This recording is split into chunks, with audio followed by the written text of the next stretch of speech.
बहनें सौतन बन जाती है, ये कहावत तो शायद सुनी थी, लेकिन इस कहानी में तो सौतन जो कि एक दूसरे की खून की प्यासी होती है, वो बहनें कैसे बन गई?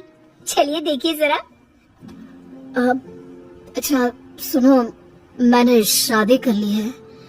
वो क्या है ना, घर में बच्चा होना बहुत जरूरी है। तुम घर के काम में, मेरी देखभाल में और मेरे माता पिता के लिए बहुत अच्छी हो, लेकिन घर के लिए कुल भी तो चाहिए ना। कैसी बात कर रहे हैं? हम बच्चा गोद ले लेते। और ये कौन है? आपको एक बार तो मुझसे बात करनी चाहिए थी ना। अरे क्या बात करते हैं? देश विदेश के सारे डॉक्टर को तो दिखा दिया, अब क्या चाहती है? उम्र निकली जा रही है मेरे बेटे की, एक औलाद तो होनी चाहिए ना इसकी। रेखा क्या करती? बात भी सही थी भाई, ना माँ ना पिता, मायके में कौन है ये कहने वाला भी कोई नहीं। कहाँ जाती, कैसे जीवन चलाती, तो वो अपने सौतन के साथ मैनेज करने का सोच लेती है। रेखा, मैंने तुम्हारे साथ गलत किया ना? नहीं नहीं, आपने जो किया ठीक किया। वैसे भी मैं क्या करती, जाती भी कहाँ, आपने तो मुझे सहारा दिया। कुछ दिन बीत जाते हैं और रेखा की सौतन महिमा को एक बेटा होता है। बेटा होने के बाद, रेखा दीदी आप मेरे बेटे को देख लीजिए, मैं घर का सारा काम कर दूंगी। रेखा हाथ में बच्चा लेती है तो उसे बहुत अच्छा लगता है, उसकी आंखें भर आती हैं। क्या हुआ दीदी, आपको अच्छा नहीं लगा? अरे नहीं नहीं महिमा, कौन अपना बच्चा किसी को देता है? तुमने बहुत एहसान किया है, मैं इसे संभाल कर घर का सारा काम भी कर दूंगी। अरे नहीं नहीं दीदी, ऐसी भी क्या बात है, आपकी कोई औलाद नहीं है, मैंने तो बच्चा ही दिया है। आपने तो अपना पति ही दे दिया। सास को दोनों बहुओं का यूं प्रेम से रहना अच्छा लगता है।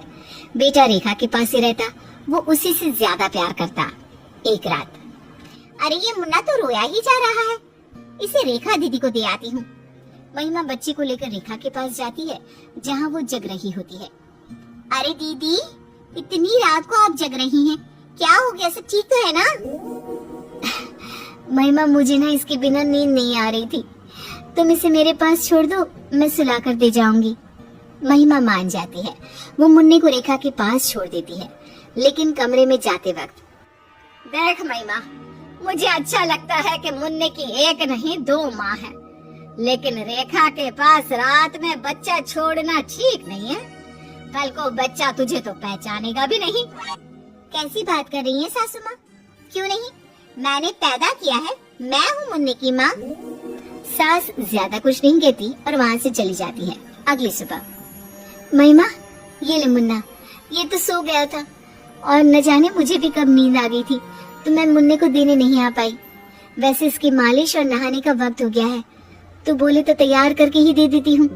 हाँ हाँ दीदी, मैं भी नाश्ता बनाने जा रही हूँ, आप इसे तैयार कर दीजिए। अब क्या था, रेखा किसी न किसी बहाने महिमा के पास मुन्ने को रहने ही नहीं देती। फिर जब वो थोड़ा सा बड़ा हुआ तो एक दिन, महिमा तू जा इसे बाहर घुमा, मैं घर का काम कर लेती हूँ। वैसे बाहर आज ठंड बहुत है, कपड़े अच्छे से पहन कर जाना, क्योंकि मैं जानती हूँ ना तुमको ठंड बहुत लगती है। मैं चूल्हे में रोटी बना लेती हूँ। महिमा जो कि थोड़ी सीधी थी, नहीं नहीं दीदी, आप ले जाइए मुन्ने को बाहर, वैसे भी वो कहता है कि आप उसके साथ भागा दौड़ी कर लेती है, खेलते वक्त मुझसे तो नहीं होता भाई। सास रेखा को देख रही थी। रेखा मुन्ने को लेकर बाहर जाती है और, मुन्ना कोई बोले कि आपकी मम्मी कौन है तो आप क्या कहोगी? मैं हूँ। ठीक है, ठीक है बड़ी मम्मी। बड़ी मम्मी नहीं, सिर्फ मम्मी। मुन्ना पार्क में जाता है जहाँ बहुत सारी औरतें होती हैं, वो सभी अपने बच्चों को खिलाने आई होती है। अरे कितना प्यारा बच्चा है, आपका क्या नाम है? कान्हा, कान्हा नाम है इसका। ये बोलकर रेखा कान्हा को आवाज देती है, आया माँ। सभी को लगता है कि कान्हा रेखा का ही बेटा है। रेखा अब काफी खुश होती है, उसे लगता है कि वो अब मुन्ने की माँ हो जाएगी। अब तो रेखा को महिमा को मुन्ने का गोद में लेना भी अच्छा नहीं लगता था। तो वहीं महिमा को ये बात पता भी नहीं होती कि रेखा के दिल में क्या चल रहा है। एक रोज पड़ोसन उन लोगों के घर आती है। अरे कान्हा की माँ कहाँ हो? जी जी ताई जी, कैसे आना हुआ? अरे वो कल ना मेरे बेटे का जन्मदिन है, उसकी पार्टी रखी है, तो मैंने सोचा कान्हा को भी बोल दूं शाम को आ जाए। जरा उसकी माँ को तो बुला देना। मैं ही तो हूँ कान्हा की माँ, मैं भेज दूंगी। अरे कैसी बात कर रही हो? तुम कैसे कान्हा की माँ हो सकती हो? वो तो किसी और को माँ कहता है, जो उसे रोज पार्क में लेकर आती है। महिमा समझ जाती है कि वो रेखा की बात कर रही है। कान्हा की ना 2 माँ है, रेखा दीदी ने ही उसे ज्यादा पाला पोसा है, तो वो उन्हीं के पास ज्यादा रहता है। वो बड़ी मम्मी को ही माँ मानता है।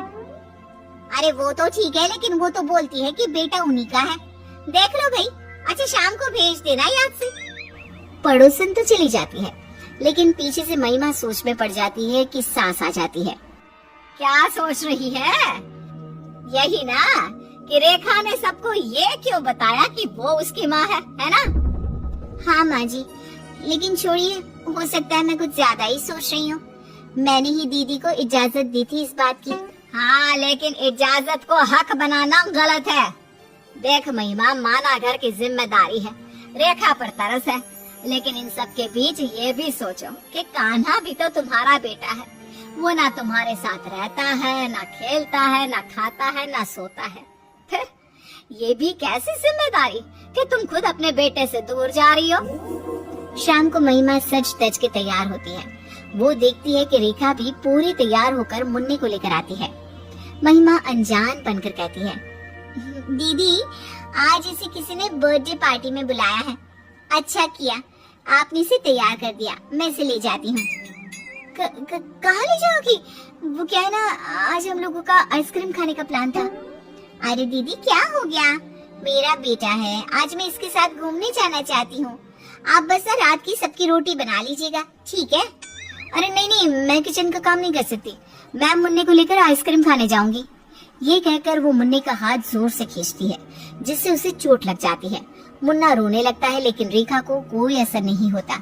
वो तो बस उसे लेकर जाना चाहती है कि दीदी बस वो वाला हाथ छोड़ दीजिए, उसमें चोट लगी है। दीदी आप ले जाइए मुन्ने को, लेकिन प्लीज मुझे दवाई तो लगाने दीजिए।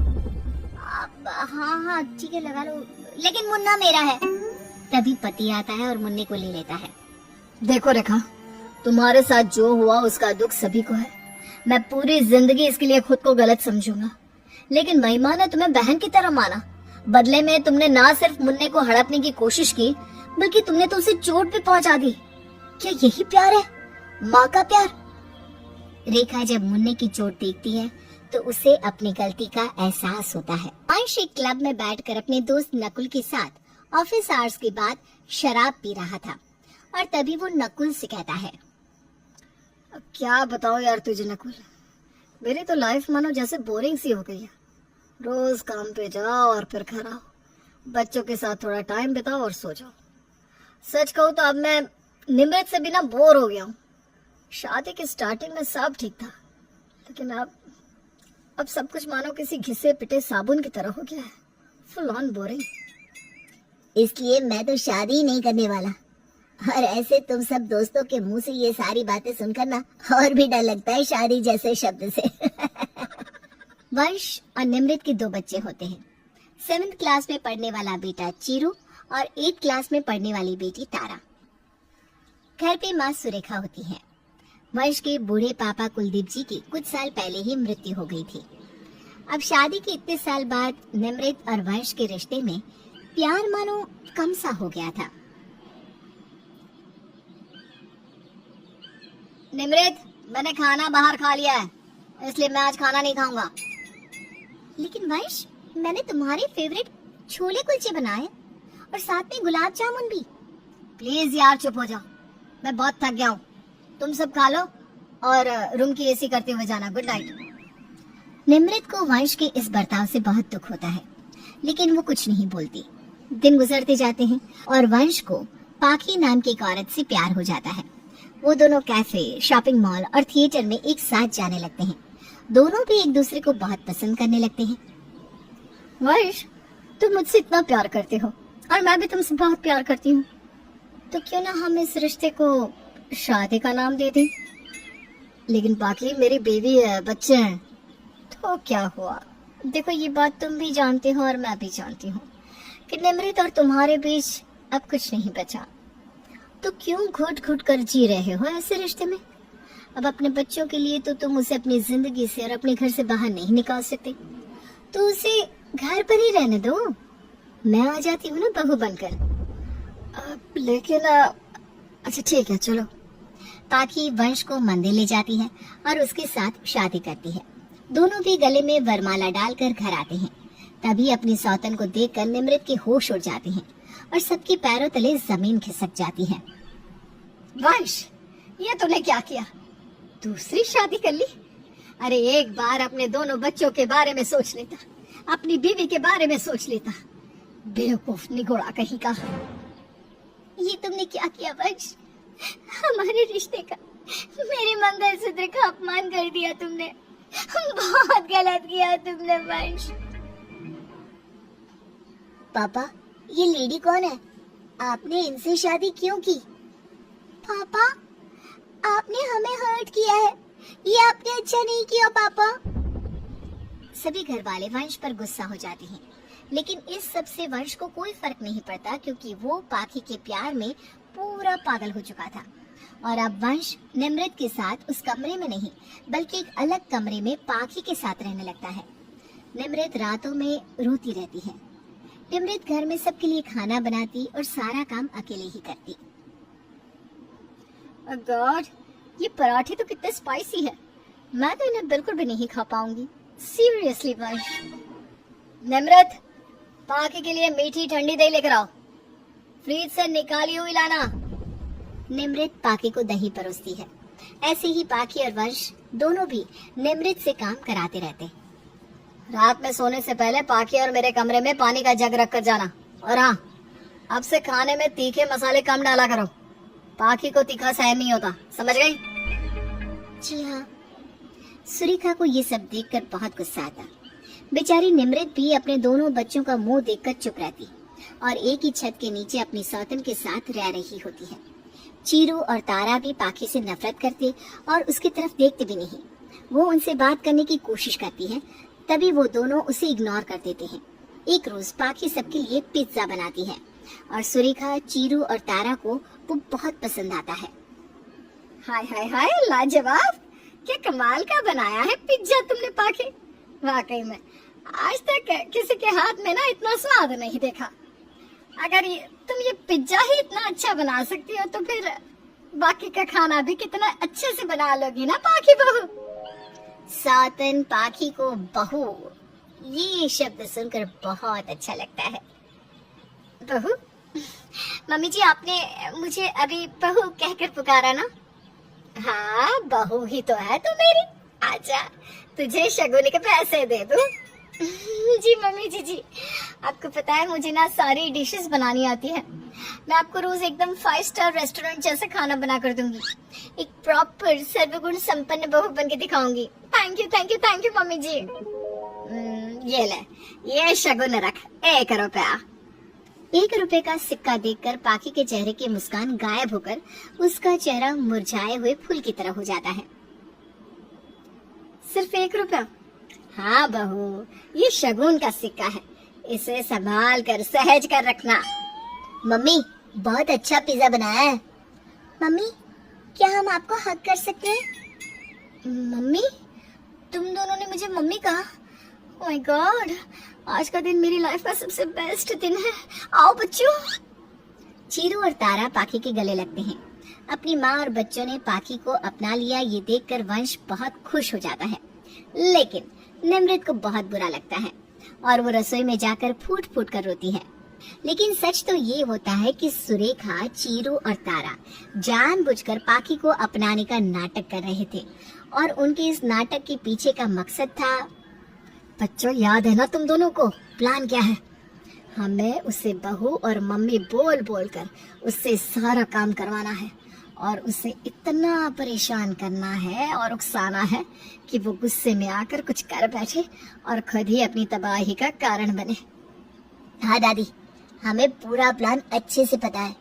दादी आप टेंशन ना लो, चीरू और तारा अपने मम्मी पापा को एक करके ही रहेंगे, चाहे कुछ भी हो जाए। अब सुरेखा और दोनों बच्चे पाखी को प्यार प्यार में ही बहुत सारा काम बताने लगते हैं। पाखी बहू, दरअसल वो मेरे कमरे में ना बहुत जालियां हो गई है, तो तुम उन्हें साफ कर दोगी ना? और हाँ, आज मुझे अनाथ आश्रम के बच्चों के लिए खाना भेजना है, कम से कम 50 से 60 बच्चों का खाना। वो भी बना दोगी ना तुम पाखी बहू? ठीक है मम्मी जी, आपने जो जो बोला कर दूंगी वो सब। पाखी मम्मी, आज मुझे कपकेक खाने का मन कर रहा है, प्लीज बना दो ना। आई नो आप मुझे मना नहीं करोगी। और हाँ पाखी मम्मी, कल मेरे स्कूल में साइंस एग्जीबिशन है, तो आप रात भर जाकर मेरे लिए ग्लोबल वार्मिंग का वर्किंग मॉडल बना देना प्लीज, ठीक है?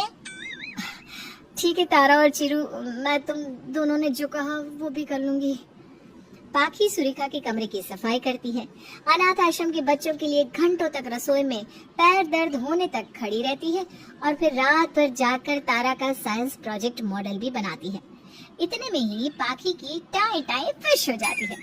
ऐसे ही सुरेखा और दोनों बच्चे मीठी बोली बोलकर पाखी से बहुत सारा काम करवाने लगते हैं और एक दिन पाखी अपना आपा खो देती है। पाखी बहू, आज 5 प्रकार की मिठाइयाँ और... चुप, एकदम चुप। अरे पागल बुढ़िया, तेरा दिमाग खराब हो गया है क्या? और तुम दोनों चिरकुट बदमाश बेवकूफ बच्चों, तुम दोनों की ही नहीं, तुम सबकी ऐसी की तैसी। अरे इंसान हो, कोई मशीन नहीं हूँ मैं। तभी वंश ये सब देखकर गुस्से से आग बबूला हो जाता है और पाखी पर चिल्लाने लगता है। पाखी, गेट आउट! मेरे घर से अभी के अभी बाहर निकल जाओ। I said out!